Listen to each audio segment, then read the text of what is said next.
In the lands far east of the Crystal Castle was an area known as the Endless Forest. At its heart was Stone in the Wood, the second largest Gelfling settlement next to Harar. Embodying their clan element of fire, they were loyal, proud, and hard-working, and when not serving at the Crystal Castle, they were skilled woodworkers, stonemasons, and builders. The closest clan to the Lords of the Crystal, both in location and dedication, where the vast forest meets the sweeping plains, you will find their burning light, the Stonewood clan.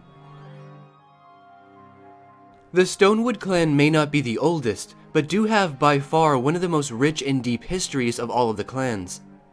Most of their folklore involves a character named Jara Jen, who was said to be born of lightning, and was the source of some of their most beautiful poetry, including the sad tale of Amaris of Darkwood, the singer of dew.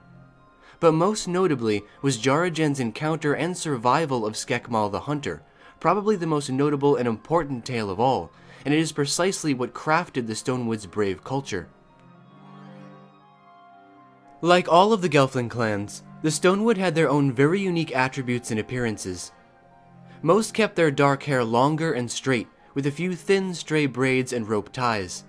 Their wings were brown and red of color, with tints of orange, gold, and tan, and often marked by black eye spots. They were also most distinguished by their vibrant eyes and bright green shadowing, which tinted their foreheads, hair, tops of their ears, and eyes. They were traditionally dressed with simple cloth garments adorned with light armor made from leather, and decorated hats and headpieces. But by far, their greatest distinguishing quality was their identification with the Crystal Castle. Due to their close proximity to the castle, the Stonewood were the most prominent and loyal clan who served the Skeksis.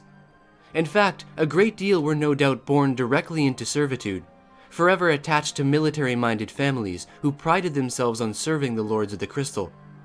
And it was this very notion that crafted their comfortable existence, as not only were they gifted benefits for their service, but also lived off the rich resources provided to them by their endless forests. Though not as royal as the Vapra, the Stonewood lived a life of prestige and often great wealth.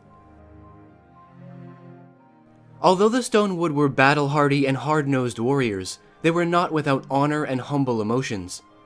Throughout history, they were a part of many battles, including the first Battle of Stone in the Wood, which saw the rise of Captain Ordon, who was the first to wield the Dual Glaive. But even so, bloodshed was not their strength, it was the honor they received from fighting for Thra. This is what inspired them to create the Crucible, a giant stone monument at the center of town, which was a hearth filled to the brim with swords and weapons, all discarded by the various warriors who had returned from battle. It symbolized leaving the violence of war behind them, forgetting and letting it fade into the past. The Stonewood sigil animal was a Fizzgig, which was a small round creature with 4 tiny clawed feet and a tail.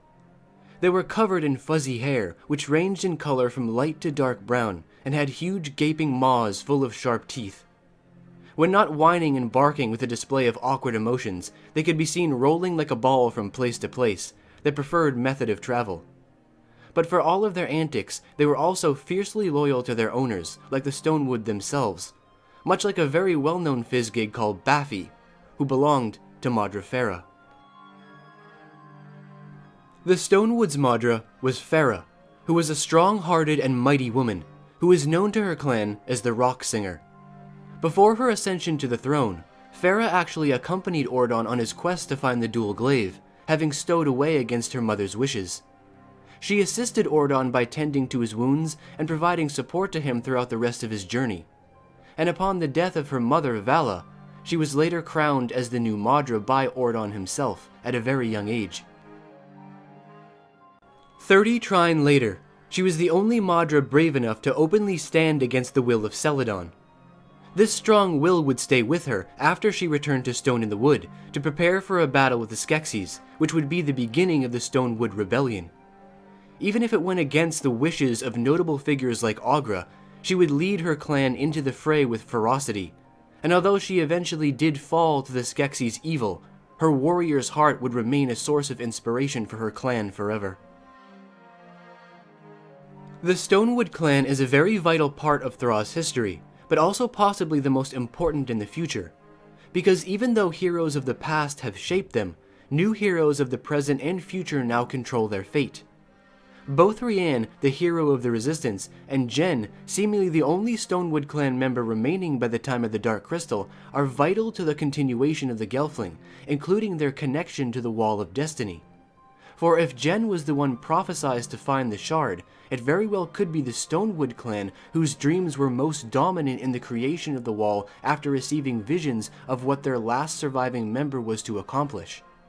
Even with all that Brea and even Aughra had seen in their visions, it could be possible that the Stonewood is to receive the most meaningful vision ever gifted. Jen, the savior of the Gelfling. Well, my friends, that's going to do it for my biography on the proud and loyal Stonewood clan. Now it's time for you guys to leave all of your thoughts and opinions down below in the Great White Void. Tell me why this clan is your favorite. As always, until next we meet, take care, and I'll see you guys back here for the next video very soon.